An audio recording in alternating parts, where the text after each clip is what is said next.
A paz do Senhor a todos. Estamos retornando para darmos continuidade à leitura da Bíblia em ordem cronológica. E hoje, no 264º dia, lendo esta linda história que Deus escreveu para nós, chegamos ao final da leitura do livro do profeta Zacarias. Trago os capítulos 8, 9, 10, 11, 12, 13 e 14. A inspiração do dia. Segunda parte, a palavra profética a respeito de Israel e do Messias. No capítulo 8, destaco o versículo 3. Voltarei para Sião. A chave para a plena restauração de Israel é a volta de Deus a Sião, pois indica a ocasião em que Cristo voltará, em glória para implantar o seu reino sobre as nações. Nesta ocasião, a presença divina fará de Jerusalém a cidade da verdade e da fidelidade, e o nome do Senhor será santo, isto é, separado à sua adoração. Este capítulo cita 10 bênçãos que hão de acompanhar o reino de Deus na terra. Cada descrição começa com a expressão "assim diz o Senhor". Dos versículos 4 e 5 destaco velhos e velhas, meninos e meninas. Estes versículos retratam a paz, a prosperidade, a felicidade na Jerusalém milenal. Dos versículos 7 e 8 destaco: salvarei o meu povo. A restauração do exílio babilônico viria somente do leste. Este trecho, portanto, refere-se à restauração futura proveniente do leste e do oeste, isto é, de toda a terra. Deus torna-se-á verdadeiramente o Deus do seu povo, e este participará da sua justiça através de Cristo. Dos versículos 16 a 17 destaco: eis as coisas que deveis fazer. Tendo em vista a volta de Deus ao seu povo e da esperança contida nestas profecias milenares, o povo dos dias de Zacarias devia mostrar uma conduta digna do Senhor a quem servia. As profecias jamais foram dadas para satisfazer nossa mera curiosidade. Deus espera que a nossa esperança quanto ao futuro leve-nos a buscar ao seu reino com maior intensidade e dedicação. No versículo 22 destaco: virão muitos povos buscar o Senhor. Haverá alegria incomparável quando os gentios reunirem-se aos judeus na busca ao Senhor em Jerusalém, pois ele estará ali. Retrata-se neste ponto o cumprimento final da promessa concernente à aliança com Abraão, no sentido de que os gentios seriam trazidos ao Senhor. No capítulo 9 destaco o versículo 1. O olhar do homem e de Israel se volta para o Senhor. Por causa das promessas divinas, Israel se voltará ao Senhor, pedindo-lhe livramento. Muitos outros também o fariam. O resultado seria o castigo das nações em derredor de Israel, que haviam causado tanto sofrimento ao povo de Deus. Alexandre Magno cumpriu parcialmente esta profecia em 332 a.C. No versículo 8 destaco: para que não passe mais sobre eles o exator. A paz final virá a Jerusalém terrestre durante o reino milenal de Cristo. Deus não permitirá que seu povo seja totalmente destruído. A mesma garantia é dada à igreja, pois as portas do inferno jamais hão de prevalecer contra ela. No versículo 9 destaco: eis que o teu rei virá, o Salvador pobre. Um motivo ainda maior para o regozijo é a vinda do rei, que em esplendor, mas em humildade, montado sobre um jumento. A profecia de Zacarias prevê a entrada triunfal de Jesus em Jerusalém. Ao entrar dessa maneira na cidade santa, Jesus declarou ser ele o Messias e o Salvador, pronto a submeter-se à cruz. No versículo 10 destaco: e ele anunciará a paz e o seu domínio até as extremidades da terra. Sem se referir ao período entre a ressurreição e a segunda vinda de Cristo, Zacarias dá um passo adiante. Vai até a sua segunda vinda no final dos tempos. Depois do triunfo de Cristo sobre o anticristo e os seus exércitos, não haverá mais necessidade de carros de guerra, cavalos de batalha, nem de instrumentos bélicos. Os domínios do Senhor Jesus abrangerão toda a terra. No versículo 12 destaco: voltai à fortaleza, ó presos de esperança. O futuro dos israelitas dispersos não é desesperador. Deus promete que os restaurará com uma bênção dupla por causa de tudo quanto já tinham sofrido. No versículo 13 destaco Grécia. A Grécia passou a destacar-se por volta de 480 a 479 a.C., quando seus exércitos derrotaram Xerxes.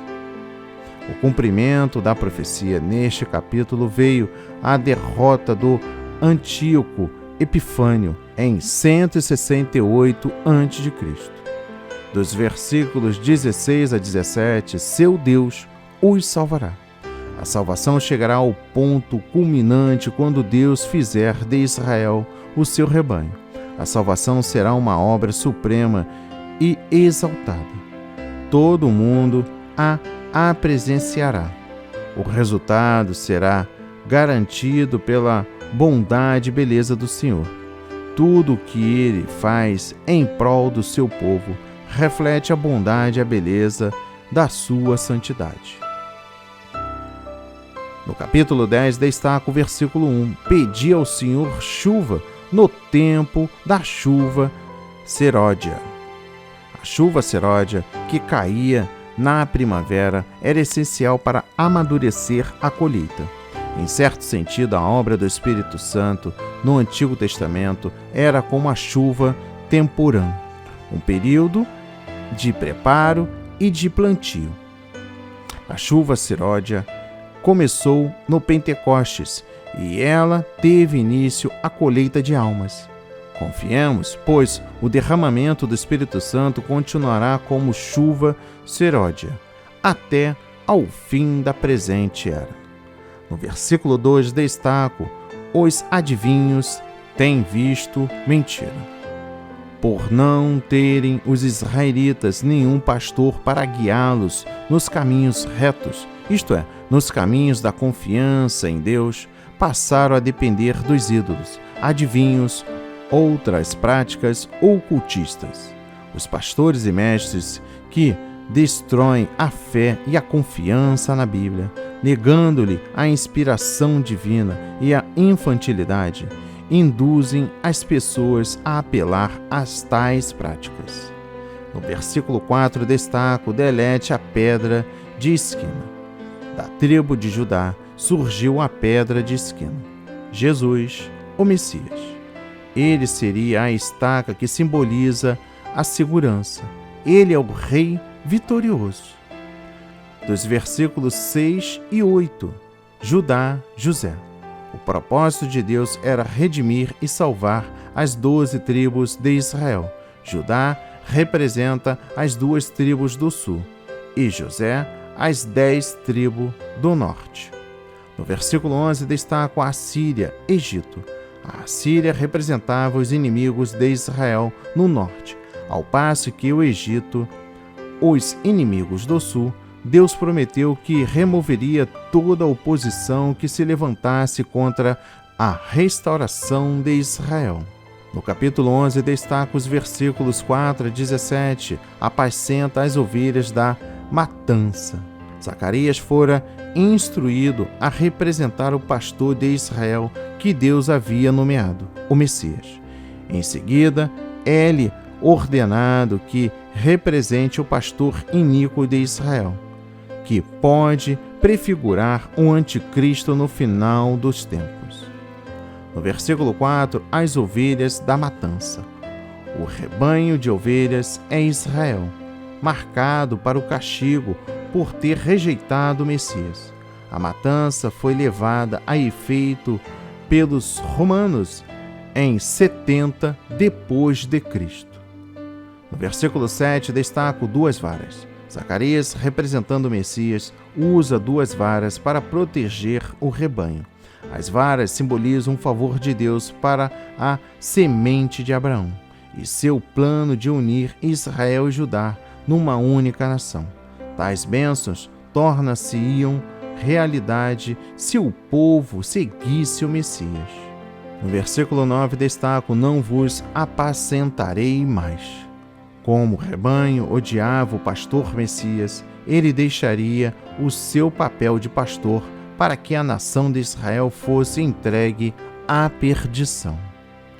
No versículo 10 destaco: desfazer o meu concerto. Deus havia firmado um concerto para impedir que as nações atacassem Israel. Isaías descreve como Deus removeu tal proteção e como Israel foi destruído e disperso. Assim aconteceu 70 depois de Cristo, quando os romanos destruíram Jerusalém. No versículo 12 destaca: o meu salário, 30 moedas de prata. Zacarias, ainda representando o Messias, pediu aos líderes que lhe pagassem a soma que, segundo a opinião corrente, mereceria seus serviços proféticos. Mas eles o ofenderam ao lhe oferecerem o preço de um escravo. 30 moedas de prata foi também o preço pago a Judas para trair a Jesus.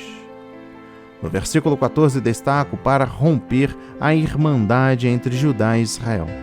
Parte do castigo divino contribuiu-se na destruição da união de Israel. A nação do concerto seria desfeita em facções. Dos versículos 15 e 16, um pastor insensato. Zacarias seria obrigado a pegar agora os apetrechos de pastor a fim de representar o pastor iníquo que usava tais instrumentos para ferir ao invés de ajudar as ovelhas. A profecia do pastor insensato terá o seu cumprimento final no Anticristo. No capítulo 12 destaca os versículos 3 a 9. Ajuntar-se-ão contra ela todas as nações da terra. No fim dos tempos, as nações reunir-se-ão contra Jerusalém e Israel. Deus, porém, intervirá, destruindo os inimigos de seu povo. As potências mundiais serão derrotadas na batalha de Armagedon. Dos versículos 10 a 14, o Espírito da Graça. Estes versículos falam da conversão pessoal dos judeus, em virtude da iminência de serem derrotados por seus inimigos. Passarão a crer em Jesus como o verdadeiro Messias. No versículo 10 destaco: e o prantearão. Em meio aos perigos daquele dia de batalha, os israelitas clamarão a Deus por socorro. Então o Senhor derramará o seu Espírito Santo para transmitir-lhe a sua graça e atender-lhe a oração. Primeiro, os arrependidos reconhecerão serem culpados pela espada romana ter transpassado a Jesus, o Messias, causando-lhe a morte. Segundo, o pranto dos israelitas será amargo. Cada família pranteará à parte. Os maridos também prantearão separadamente das respectivas mulheres. Por conseguinte, cada indivíduo terá de arrepender-se pessoalmente de seus pecados e por haver rejeitado a Jesus Cristo. No capítulo 13, destaca o versículo 1, uma fonte aberta para a casa de Davi. A fonte retrata a purificação dos pecados, levada a efeito pela morte de Cristo na cruz. O povo judaico será purificado de suas iniquidades, da mesma maneira que são os demais crentes em Cristo. No versículo 4 destaco: os profetas se envergonharão. Naqueles dias, Deus desmascarará os falsos profetas. Eles ficarão tão amedrontados e envergonhados que cada um dirá: eu não sou profeta, mas simples lavrador de terra. Enquanto isso, precisamos detectar os muitos falsos profetas que há nas igrejas. É por isso que Deus nos conclama a testar os espíritos. No versículo 6 destaco feridas nas tuas mãos. Tais feridas eram provavelmente provenientes da autoflagelação associada à idolatria. No versículo 7 destaco espada, fere o pastor. Nesta perspectiva profética do livro, o pastor é o Messias. Primeiro Deus chama pastor a um varão que é o meu companheiro, isto é, meu igual, meu colega. Portanto, um Messias divino. Segundo, o pastor Messias seria ferido, isto é, crucificado. Seus discípulos, diante disso, espalhar-se-iam como ovelhas. A profecia também pode ter pronunciado a dispersão da nação judaica em 70 depois de Cristo. Dos versículos 8 e 9, destaco: e farei passar essa terceira parte pelo fogo. Esses versículos provavelmente referem-se ao período da tribulação no final dos tempos. Os judeus incrédulos, 2/3 serão mortos. Somente 1/3 restará. São estes judeus que olharão para quem transpassaram. Portanto, apenas um remanescente de Israel será salvo. E encerramos a leitura no livro do profeta Zacarias, no capítulo 14. Destaco o versículo 1. Vem o dia do Senhor. O dia do Senhor é uma ocasião tanto de juízo quanto de restauração. Temos aqui uma referência ao tempo em que Cristo voltará para julgar as nações e estabelecer seu reino terrestre. No versículo 2 destaco: ajuntarei todas as nações contra Jerusalém. As nações darão a entender terem ganho uma vitória militar, mas acabarão por serem destruídas. No versículo 3 destaco: e o Senhor sairá. O Senhor intervirá na batalha e derrotará as nações. No versículo 4 destaco: naquele dia estarão os seus pés sobre o Monte das Oliveiras. Esta profecia será cumprida quando Jesus Cristo, na segunda vinda, voltar ao lugar de onde partira. A topografia da área será mudada drasticamente. O monte fender-se-á, uma metade avançará para o norte e a outra para o sul, deixando o vale entre ambas as metades. No versículo 8 destaco: correrão de Jerusalém águas vivas. Águas vivas, em contraste com as águas estagnadas, fluirão de Jerusalém. Ao invés de ficar seca no verão, conforme acontece com a maioria dos ribeiros na Palestina, esta fonte fluirá interruptamente para os mares Mediterrâneo e Morto. Este trecho prevê que bênçãos divinas fluirão da Jerusalém milenal. No versículo 9 destaca: o Senhor será rei sobre toda a terra. Depois da volta de Cristo e da destruição do anticristo e dos seus exércitos, conforme o livro de Apocalipse, capítulo 19, os sobreviventes das nações virão anualmente a Jerusalém por ocasião da festa dos tabernáculos, a fim de adorar o Rei Messias, o Senhor Jesus. Os sobreviventes serão provavelmente, em sua maioria, civis que permanecerão na sua pátria e aceitarão a Cristo como Senhor.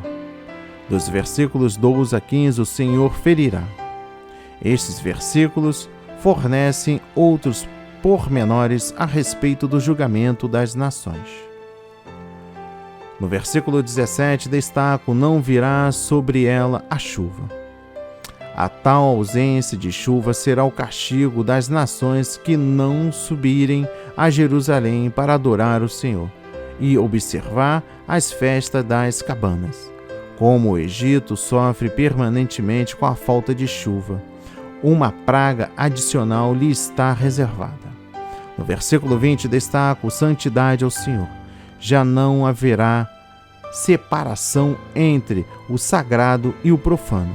Todas as coisas e pessoas serão santas, consagradas e dedicadas aos serviços e adoração ao Senhor. E por fim, o versículo 21. Não haverá mais cananeu na casa do Senhor. O termo cananeu era sinônimo de imoralidade e impiedade, mas Deus estabelecerá a santidade e a retidão como as características universais e permanentes do seu reino. Que a mensagem de hoje toque o seu coração, transforme a sua vida para a honra e a glória do Senhor. Leia a Bíblia diariamente, pois este é o verdadeiro canal em que você aprende, conhece a verdade e ouve a voz de Deus. Amém e graças a Deus.